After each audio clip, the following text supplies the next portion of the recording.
இந்த FIR lock ஆகுது தாமதமாயிருக்கு. ஒரு சிலர் பார்த்திருக்காங்க, அதை பதிவிறக்கம் செஞ்சிருக்காங்க, அவங்க வழியா லீக் ஆயிருக்கு. அவங்க வந்து ப்ராப்பரா ஒரு செக்யூர்டா ஒரு இன்ஃபர்மேஷனை வச்சுக்க முடியலன்னா அப்புறம் எப்படி இந்த சொசைட்டியை பார்த்துக்க போறாங்க? கண்டிப்பா அவங்களால முடியாது. ஒரு பழைய பில்டிங் பின்னாடி ஒரு புதர் மாதிரி கிடக்கிறத யாரும் யூஸ் பண்ணாத ஒரு தனிமைப்படுத்தப்பட்ட இடம் அது. ஆச்சா, அங்க இவங்க 2 பேருக்கு என்ன வேலைங்க? கல்லூரி நிர்வாகம் சரியா செயல்பட்டு இருந்தா அதர் பீப்புள் உள்ள வந்திருக்க முடியாது. ஏன்னா அவர் சகஜமா வந்துட்டு போறாருன்னா உள்ள யாருக்கும் லிங்க் இருக்குன்னு அர்த்தம். நான் தைரியமா போய் பேச முடியல என்னால, எனக்குன்னு ஒரு பிளாட்ஃபார்ம் இருக்க மாட்டேங்குது அப்படின்னு. அதே தான் அந்த பொண்ணுக்கும் இருக்கும். நான் நம்பி போன விஷயம் இப்போ லீக் ஆயிடுச்சு and she is in danger now, which is not good. நீ வந்து தைரியமா வந்து கொடுக்குறேன்னா உன்னுடைய அந்த மன உறுதியை நான் பாராட்டேன்.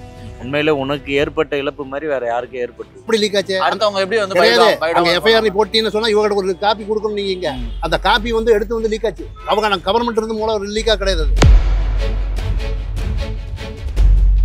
தண்டனை கொடுத்து அவன் ரிலீஸ் ஆகி இவன் வந்து தேவையில்லாது தப்பு பண்றான்னா அதே இடத்துல ஷூட்டிங் மாதிரி போட்டு காலி பண்ணுங்கன்றேன். எதுக்கு வாழணுன்ற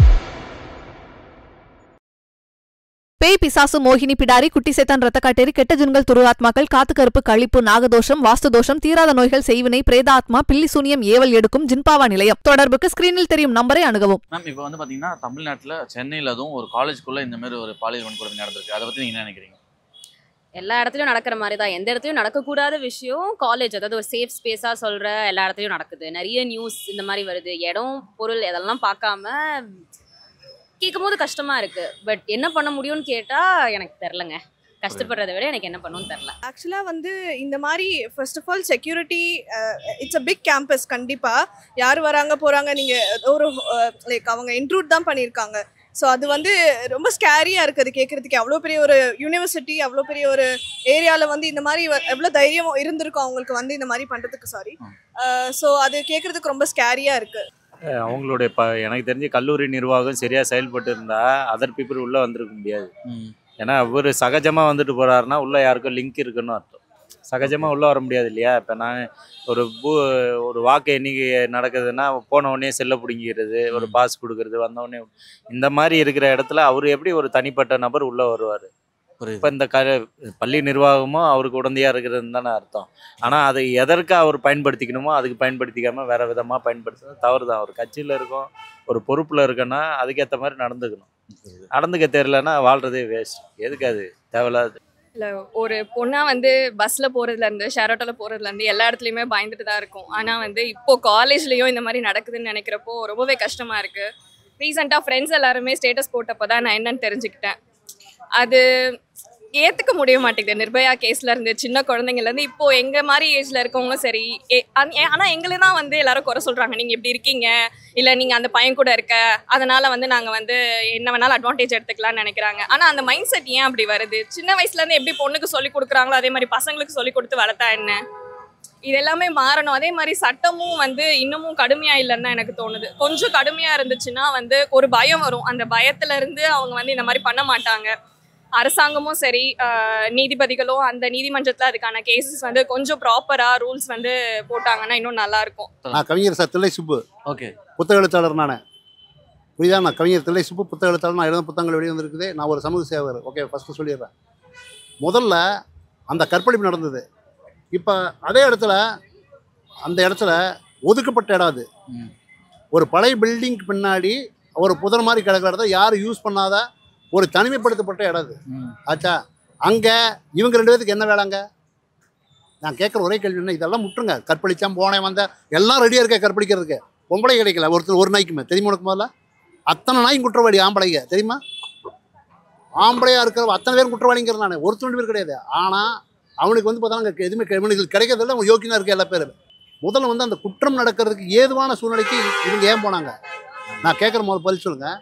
குற்றம் நடக்கிறதுக்கு உண்டான ஏதுவான சூழ்நிலை அது. இப்போ நீங்கள் பீச் இருக்குது, பீச்சில் நீங்கள் நேர் போயிட்டு தான் ஒன்றும் இல்லை. அந்த லெஃப்ட்டில் போய் உள்ளே போனீங்கன்னா நீங்கள் எங்கே போகிறீங்க? அங்கே உங்களுக்கு என்ன வேலை இருக்குது? ஒரு ஆம்பளை பொம்பளைக்கு அங்கே என்ன வேலை? நீங்கள் ஸ்ட்ரெயிட் கிடையாது. முதல்ல போனவா இந்த ஸ்ட்ரெயிட் கிடையாதுங்கிற வாட்ச் பண்ணிட்டு இருந்திருக்கிற வேற எவனோ ஒருத்த. அப்போ வந்து பார்த்தா இவனுக்கு இன்ஃபார்ம் பண்ணியிருக்கேன். 11th பற்றி இவன் உள்ளே வந்துருக்கிறான் வேற ஒரு வேலையா. இவன் முன்னாடி எங்கள் வேலை பார்க்குறான்னு சொல்லி போட்டு இன்றைக்கி ஒரு நியூஸ் வருது. அவன் போய் போட்டு உள்ளே போய் போட்டு இந்த குற்றம் நடந்தது. யூஸ் பண்ண இடத்த வந்து ஃபென்சிங் போட்டு ஆஃப் பண்ணிக்கணும். இல்லாட்டி ஹெவி லைட் போட்டிருக்கணும். இல்லை வந்து பார்த்தா ஏன்னா யூஸ் ஆகாத இடத்துக்கு எதுக்கு லைட் இல்லை யூஸ் இல்லாத இடத்துக்கு எதுக்கு லைட் போடுறாங்க?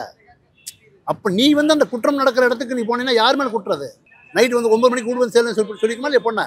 அது இந்த காலத்துல வெளியே அது இந்த காலங்களே கிடையாது, எந்த காலத்துக்கு உண்மை அது. இது ஒன்றும் யூஎஸ் கிடையாது. இது எல்லா இடத்தையும் இப்போ வாட்ச் பண்ணிட்டு போட்டாலும் மரண தண்டனை கொடுத்துருவாங்க. இருக்குது சவுதியா அது. அந்த பொண்ணு வந்து பாத்தீங்கன்னா தைரியமா வந்து கம்ப்ளைண்ட் பண்ணியிருக்காங்க. பாத்துக்கலாம் சொல்லிட்டு எந்த டீடைல்ஸும் உங்களுக்கு லீக் ஆகுதுன்னு சொல்லிட்டு தான் கம்ப்ளைண்ட் பண்ணியிருக்காங்க. ஆனால் எஃப்ஐஆர் டீடைல்ஸ்லாம் வந்து பாத்தீங்கன்னா இப்போ லீக் ஆயிருக்கு.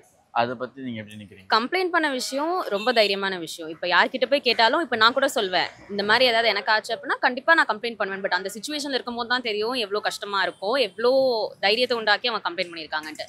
இந்த மாதிரி ஒரு விஷயம், ஃபோன் நம்பர் லீக் ஆகுது, ஐ திங்க் ஃபோட்டோவும் லீக் ஆகிருக்கு, எவ்ரி திங். நெக்ஸ்ட் டைம் எல்லாருக்கும் பயமாக தான் இருக்கும் போய் கம்ப்ளைண்ட் பண்ணுறதுக்கு. அவ்வளோ ஒரு இரஸ்பான்சிபிளாக இருக்காங்க அப்படின்னா யாராக இருந்தாலும், நான் வந்து இவங்க தான் லீக் பண்ணாங்க, அவங்க தான் லீக் பண்ணாங்க அதெல்லாம் சொல்ல, பட் பயம் உண்டாக்குது இல்லை. இப்போ நான் தைரியமாக போய் பேச முடியல என்னால், எனக்குன்னு ஒரு பிளாட்ஃபார்ம் இருக்க மாட்டேங்குது அப்படின்னு. அதே தான் அந்த பொண்ணுக்கும் இருக்கும். நான் நம்பி போன விஷயம் இப்போ லீக் ஆகிடுச்சு and she is in danger now, which is not good. So it's pretty sad தான் அது. See again scary is the word. The whole incident ஒரே வார்த்தை தான், ஸ்கேரி. பிகாஸ் நிறைய பேர் நம்ம வந்து இந்த மாதிரி கம்ப்ளைண்ட் பண்ணாதான் பீப்புள் வந்து அடங்குவாங்க அப்படின்னு ஃபீல் பண்ணுறோம். பட் கம்ப்ளைண்ட் பண்ணுறவங்களுக்கும் இந்த மாதிரி விஷயம் நடக்கும்போது again it is like putting us one step down தான். மறுபடியும் வந்து இந்த மாதிரி தான் நடக்கும்போது 10 வாட்டி யோசிப்பாங்க எல்லாருமே, லைக் இதை பற்றி கம்ப்ளைண்ட் பண்ணணுமா, லைக் நம்ம காப்ஸ் கிட்ட போகிறது ஃபார் சேஃப்டி. பட் அங்கேயும் இந்த மாதிரி ஒரு விஷயம் நடந்துருச்சு அப்படின்னா தென் எல்லாருமே வந்து கண்டிப்பாக யோசிக்க தான் செய்வாங்க, இது கம்ப்ளைண்ட் பண்ணணுமா, இதை ஃபர்தராக எடுத்துகிட்டு போகணுமா அப்படின்ட்டு. ஐ டோன்ட் நோ இந்த ஸ்டோரியில் யாருக்கு மோர் பவர்னு கேட்டால் it obviously looks like the other person, the accused has more power in it and that's very wrong and that's very bad. மொத்தமே தமிழ்நாட்டில் கோளாறு தான். சிஸ்டம் மட்டும் கோளாறு இல்லை, எல்லாமே கோளாறு தான் பிரதர். நீங்கள் இவங்க சொல்கிறாங்க இல்லைங்களா, இவ்வளோ பெரிய அண்ணா யூனிவர்சிட்டி நடத்துகிறீங்க, இவ்வளோ காசு வாங்குறீங்க, நல்லா படிக்கிற பிள்ளைங்க வருது, இந்த மாதிரி வந்து இப்போ ஹாஸ்டலில் தங்கி படிக்கிறேன்னு சொல்கிற ஒரு லிமிட்டுக்கு மேலே நைட்டில் வெளியே விடக்கூடாது. நீங்கள் ஏன் வெளியே விட்டீங்க? நீங்கள் ஸ்ட்ரிக்டாக பிடிச்சிருந்தா இந்த மாதிரி அந்த பொண்ணுக்கு இது இவ்வளோ அசிங்கம் நடந்திருக்காது, அவனுக்கு அவ்வளோ அசிங்கம் நடந்திருக்காது. இப்போ மாட்டினான்ல, இந்த மாதிரி களவாணிகளும் இது மாதிரி தப்பு பண்ணாமல் இருந்திருக்கலாம்ல. முதல்ல இந்த நிர்வாகம் சரியா இல்லைன்னு நான் சொல்லுவேன். நான் வாழ்த்துறேன், உண்மையிலே அந்த பொண்ணை வாழ்த்துறேன். இவ்வளோ ஃபேஸ் பண்ணுறான்னா நீ தைரியமான பொண்ணாக தான் இருக்கணும். வந்து கம்ப்ளைண்ட் கொடுக்குறதுன்றது எவ்வளோ பெரிய விஷயம். நீ வந்து தைரியமாக வந்து கொடுக்குறேன்னா உன்னுடைய அந்த மன உறுதியை நான் பாராட்டுறேன். உண்மையிலே உனக்கு ஏற்பட்ட இழப்பு மாதிரி வேற யாருக்கும் ஏற்பட்டிருக்கு. இப்போ இந்த ஃபோட்டோ நம்பர்லாம் வெளியே வரும்போது வந்து பார்த்தீங்கன்னா அடுத்தது யாராவது வந்து அவங்களுக்கு வந்து இல்லை, எனக்கு தெரிஞ்சு சுட்டணும் பிரதர். அதாவது இவங்க தவறு பண்ணுறாங்க, சும்மா கூப்பிட்டு போய் கோர்ட்டில் உக்காஞ்சி தண்டனை கொடுத்து அவன் ரிலீஸ் ஆகி இவன் வந்து தேவையில்லாது தப்பு பண்ணுறான்னா அதே இடத்துல ஷூட்டிங் மாதிரி போட்டு காலி பண்ணுங்கன்றேன். எதுக்கு வாழணுன்றேன்? 3 பொண்டாட்டி கட்டுன்னு வாழ்கிறவன் எதுக்கு இந்த பொண்ணுக்கிட்ட வந்து தவறாக நடந்துக்கணும்? இச்சையை திக்கிறதுக்கு எவ்வளோ இடம் இருக்குது. நைட் டைமில் எவ்வளோ சென்னையில் நிற்கிது, அங்கே போக வேண்டியதானே. எதுக்கு படிக்கிற பிள்ளைங்க வாழ்க்கையை எடுத்துக்கிட்டு இப்போ அந்த பொண்ணோட ஃப்யூச்சர் போய்டும். நல்லா படிக்கிற பொண்ணுங்க தான் அங்கே சீட்டு கொடுக்க முடியும். 90 விழுக்காடு நல்லா படிச்சிருக்கோம். அந்த பொண்ணு லைஃப் இது பண்ணிக்கிட்டு அவளுடைய கற்பியும் சுரட்சி அங்கே படிக்க கூட முடியாது இல்லையா அந்த பொண்ணால்? வாய்ப்பு இல்லைங்க. எல்லாருமே தப்பாக அப்ரோச் பண்ணுற மாதிரி வரும்ல.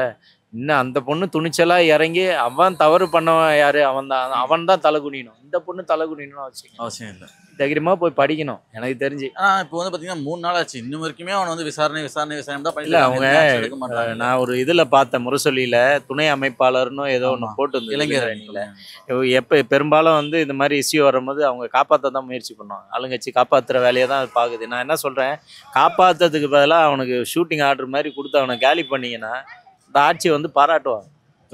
2வது யாரும் இது மாதிரி துணிச்சலாக பண்ண மாட்டாங்க. முதல்ல அதை செய்யுங்க. அதை செஞ்சீங்கன்னா நீங்கள் கரெக்டாக இருக்கீங்க, மக்களுக்கு நல்லது செய்கிறீங்கன்னு அர்த்தம். இது உங்களுக்கும் அசிங்கம் தான், உங்கள் மொத்த கட்சிக்கும் அசிங்கம் தான். அது எதுக்கு அவன் இருக்கணும் ஒட்டுண்ணி மாதிரி சுட்டு தள்ளுங்கன்ற? எதுக்கு வாழணும் சொல்லுங்கள்? இப்போ அந்த பொண்ணும் இதுவாக வாழல, கண்டிப்பாக வாழல, தேவையில்லாது. எனக்கு முதல் வந்து அந்த கல்லூரி நிர்வாகம் சரியில்லை. இவங்க நிர்வாகம் சரியாக இருந்தால் அந்த பிள்ளை இந்த டைமில் வெளியே போயிருக்காது. இந்த டைமில் வெளியே போகும்போது என்னத்தை சொல்கிறதுன்னு தெரியல. 3 பொண்டாட்டி கட்டி வச்சிருக்கேன், எங்கே போய் எச்சத்துக்கணுமோ அங்கே தீக்கணும். ஒரு பொண்ணு படிக்கிற பொண்ணு வாழ்க்கையில் கெடுக்கிறோமே, அவங்களுடைய தனிப்பட்ட விருப்பம், ஒரு லவ்வர் போய் பேசுகிறாங்க பண்ணுறாங்கன்னு நீ ஏன் இன்டர்ஃபியர் ஆகிற? 3வது மனுஷன் நீ ஏன் உள்ளே போகிற? அது பள்ளி நிர்வாகம் பொறுப்பெடுத்து அவங்களுக்கு தண்டனை கொடுக்கும். நீ உள்ளே போயிட்டு ஒரு பிளாக்மெயில் பண்ணி அதில் ஏதோ சாருன்னு ஏதோ மென்ஷன் பண்ணா அதையும் இப்போ வந்து பார்த்தீங்கன்னா யாருமே இல்லை. எனக்கு தெரிஞ்சு தகவல் இவ்வளோ கொடுத்தவங்க கண்டிப்பாக இங்கே உள்ளதான் வேலை செஞ்சுருக்கணும், உள்ளதான் இருந்திருக்கணும். அது ப்ரொஃபஸரா இல்லை அவங்கள அப்ரோச் பண்ணவங்களா இல்லை அந்த பொண்ணை வேற மாதிரி காட்டுறதுக்கு எதனா இது பண்ணால் இன்னும் கொஞ்சம் டீப்பாக விசாரணை பண்ணணும்.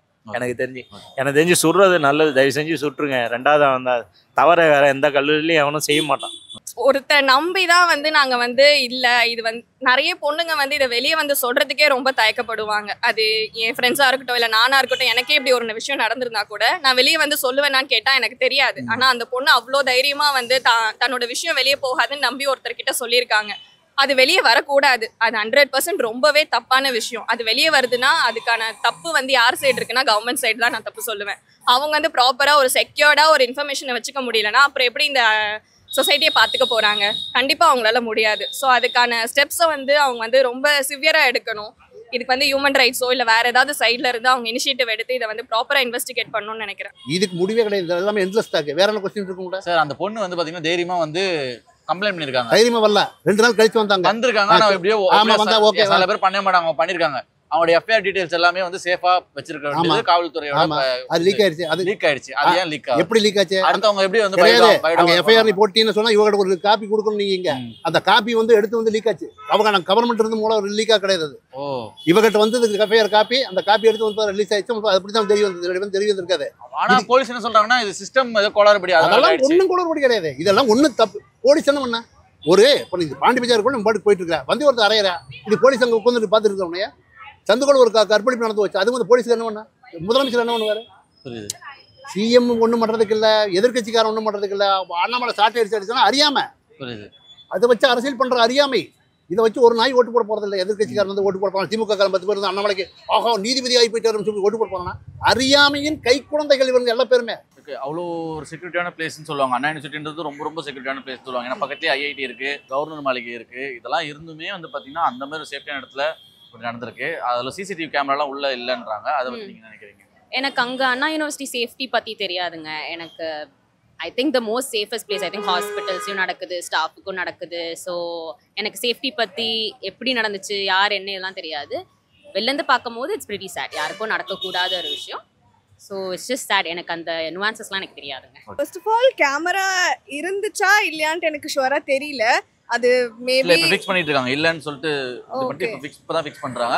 அது நிறைய கேமரா வர்க் ஆகாம இருக்கு. பட் அவ்ளோ பெரிய ஒரு கேம்பஸ்ல இட் இஸ் மேண்டேட்டரி. அது கண்டிப்பா வர்க் பண்ணிட்டு இருந்திருக்கணும். அண்ட் எஸ்பெஷலி இந்த மாதிரி ஒரு நைட் டைம் ஸ்பேசஸ்ல like when people have to feel safe in the college. So அது ரொம்ப ஸ்கேரியா இருக்கு. அண்ட் அது ஒர்க் பண்ணலன்னு சொல்றது ஒரு மாதிரி ஒரு அன்னவேரா இக்னோரண்டா இருந்த மாதிரி இருக்கு. இந்த கொடூர செயலில் ஈடுபட்ட ஞானசேகரன்றவர் வந்து பாத்தீங்கன்னா அரெஸ்ட் பண்ணியிருக்காங்க. ஆனால் இன்னுமே வந்து பார்த்தீங்கன்னா ஒரு கேஸ் எதுவும் போடவே இல்லை. விசாரணை மட்டுமே பண்ணிகிட்டே இருக்காங்க.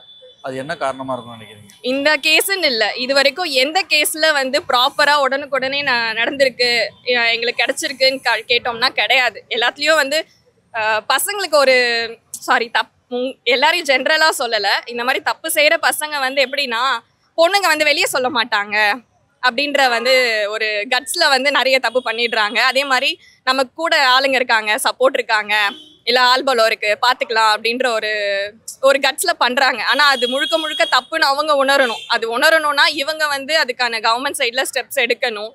அது எடுக்க மாட்டுறாங்க. இப்போ வரைக்குமே வந்து போக்சோவை தவிர்த்து மிச்சம் எதுக்குமே வந்து எதுலையுமே வந்து உடனுக்குடனாக வந்து இந்த ஒரு சொல்யூஷனும் கிடைக்க மாட்டேங்குது. போக்சோவே வந்து எடுத்து அடிக்கிற கேஸில் தான் பார்த்துட்டு இருக்கோம் நிறைய இடத்துல. ஸோ இதுக்கு முழுக்க முழுக்க வந்து கவர்மெண்ட் சைடோ பொலிட்டிக்ஸ் சைடோ வந்து அவங்க வந்து ஸ்டெப்ஸ் எடுக்கணும், கடுமையாக எடுக்கணும். அதே மாதிரி பொண்ணுங்களும் வந்து இப்போ இந்த ஒரு இன்சிடென்ட் நடந்துருச்சுன்றதுனால திரும்ப வந்து இந்த மாதிரி நம்ம வந்து போய் சொல்லக்கூடாது அப்படின்னு சொல்லிட்டு தயங்கி பின்னாடி நிற்கக்கூடாது. எல்லாருமே சப்போர்ட்டாக நிற்கணும். நம்மள மாதிரி யங்ஸ்டர்ஸ் எல்லாருமே சப்போர்ட் பண்ணி இந்த கேஸில் எப்படி நம்ம வந்து சொல்யூஷன் வாங்க போகிறோம்னு நம்ம பார்க்கணும். அவள் இருந்து இந்த திமுகவுடைய பேர் கெட்டவராயிட்டு இருக்கணும். அதை பற்றி அப்படி எப்படி நினைக்க மாட்டான். அதெல்லாம் காரணம் இல்லை. அவன் மேல கிளைம் பண்ணியாச்சு, எஃப்ஐஆர் போட்டாச்சு. வேற என்ன இருக்கு பேசி எஃப்ஐஆர் போட்டா முடிஞ்சது மேட்ரு. அவனை வந்து எப்படி இருந்தாலும் போக்சோ உள்ள யாரோ மூணாவது ஆள் இதுல நபர் இருக்காங்க, கால் வந்துச்சுன்னு சொல்றாங்க. அவர் யாருன்னு எந்த ஆள் வந்தாலுமே சிஎம்ஏ நினைச்சாலும் எஃப்ஐஆர் போட்டுச்சு, நெட்ல நியூஸ் வந்துச்சு, எல்லா பக்கம் வந்துச்சு. இவர் என்ன பண்ணுவார் சிஎம்? நெட்ல இப்போ எஃப்ஐஆர் போட்டாச்சுன்னு சொல்லி வந்தாச்சு. எஃப்ஐஆர் போட்டாச்சு, இனிமேல் என்ன பண்ண முடியும்? அந்த சீட்டை கிழிச்சிருவாங்களா இல்லை கம்ப்யூட்டர் பதிவு இது பண்ணுவாங்களா? அதெல்லாம் பண்ண முடியாது. அந்த கேஸ் வந்து ஃபைல் ஆயிரும். போக்சோ சட்டம் இது மாதிரி போக்சோ வரலினாலும் வேற சட்டம் வந்து பாஞ்சிடும். கண்டிப்பா ரேப் கேஸ் வந்து பாயும். அதுக்கு பின்னாடி வெளியே வர முடியாது. இது வந்து பார்த்தோம்னா அவனுக்கு வந்து ராபரியில் அங்கே இங்கே போனான்னு சொல்லி எல்லா பக்கம் சொல்றாங்க. இவன் ராபரி பண்ணி தான் அந்த பிரியாணி கடை வச்சானு தெரியல. 15 வழக்குனா சின்ன சின்ன கேஸ் வந்து ராபரி கேஸ், திருட்டு கேஸ். 2011 வந்து பார்த்தீங்கன்னா அதுக்கு அண்ணா யூனிவர்சிட்டியில் ஒரு பொண்ணு வந்து கை பிடிச்சி இழுத்து அந்த பொண்ணு கூப்பாடு போட்டு பிரச்சனையா இருக்கு. கை பிடிச்சான்னு இழுத்தேன். ஆமா, அன்னைக்கு வந்து ரேப் பண்ணல. அப்போ வந்து பார்த்தோம்னா கை பிடிச்சி இழுத்தானுங்க அப்படின்னு ஒரு கேஸ் போட்டிருப்பேன். அது வந்து சாதாரண கேஸை போட்டிருப்பானுங்க. இவனுக்கு வந்து இவனுக்கு எல்லாமே என்ன தெரியுமா? இவர்கள் தண்டிக்கப்படுறவங்களுக்கு முன்னாடி முதல்ல இருக்கிற கேம்பஸ் இருக்கிற வந்து பார்த்தா யூனிவர்சிட்டிக்கு இருக்கிற கேம்பஸில் எங்கெங்கே வந்து இருக்கணும் க்ளீன் பண்ணி வைங்க. இல்லாட்டி முள் புதரை ஏன் வச்சிருக்க நீ க்ளீன் பண்ணி வச்சுதான் எப்படி நடக்குது குற்றம்?